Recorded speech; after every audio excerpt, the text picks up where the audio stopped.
Let's talk about COVID-19 di NTT. Again.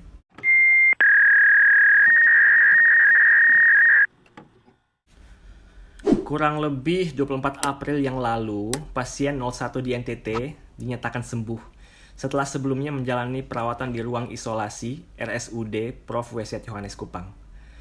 Namun demikian, beliau masih harus menjalani isolasi mandiri selama 14 hari.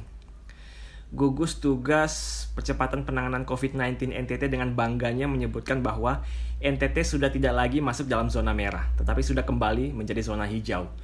Berita ini pun diikuti dengan kembali dibukanya jalur penerbangan lokal NTT. Padahal di hari yang sama, pemerintah pusat sudah menyatakan bahwa akan menutup semua penerbangan lokal. Mengapa NTT masih buka? Padahal pasien ODP dan PDP meningkat setiap harinya, apalagi dengan OTG. But nothing lasts forever.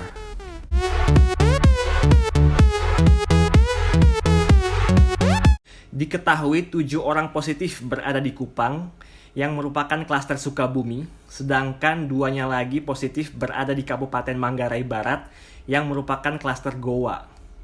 Bukan tidak mungkin akan muncul klaster-klaster lokal. Apalagi masyarakat NTT masih belum patuh terhadap protokol pencegahan penularan COVID-19. Masih banyak juga yang meremehkan pandemi ini. Kalau kayak gini, apa Pemda masih mau ngebuka penerbangan lokal? Mikir. Menurut saya ada hal yang lebih penting daripada sekedar menenangkan hati masyarakat.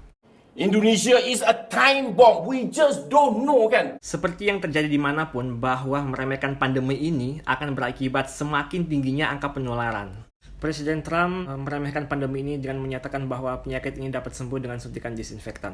Disinfectant, where it knocks it out in a minute, 1 minute. And is there a way we can do something like that?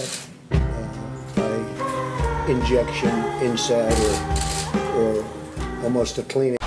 What an idiot. Indonesia menghadirkan narasumber seorang dokter hewan. Belum pernah ada satupun yang meninggal hanya karena COVID ya. Please. Kim Jong-un.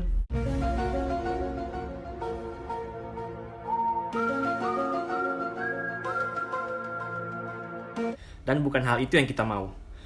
Angka kesembuhan lebih tinggi daripada angka kematian pun bukan tujuan kita. Jangan menjanjikan sesuatu yang tidak bisa kita jamin keberadaannya.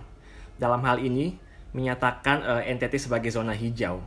There's no such thing as perfect. Seperti seseorang kehilangan keperjakan atau keperawanannya.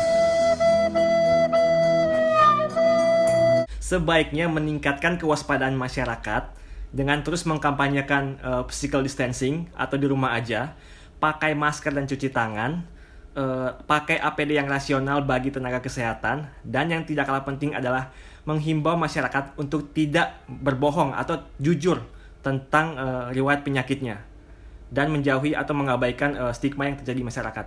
Karena penyakit ini hanya butuh physical distancing, bukan social distancing. Jauhi penyakitnya, bukan orangnya.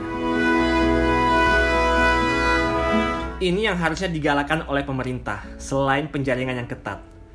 Kalau pemerintah tidak bisa menjangkau semuanya, libatkan kepala desa, tokoh-tokoh masyarakat, tokoh agama, kadar-kadar kesehatan.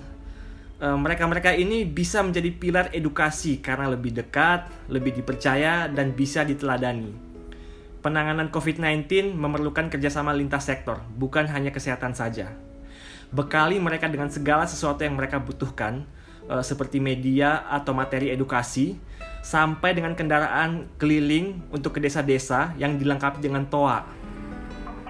Mereka adalah pilar-pilar edukasi, promotif, preventif yang paling efektif saat ini. Karena sebagian besar tenaga kesehatan sedang terkonsentrasi pada pelayanan kuratif. Mari bersama-sama mencari solusi terbaik tanpa embel-embel kepentingan. Semoga angka positif di NTT hanya berhenti di angka 9. Saya Dr. Egi, and this is Duck on the Border.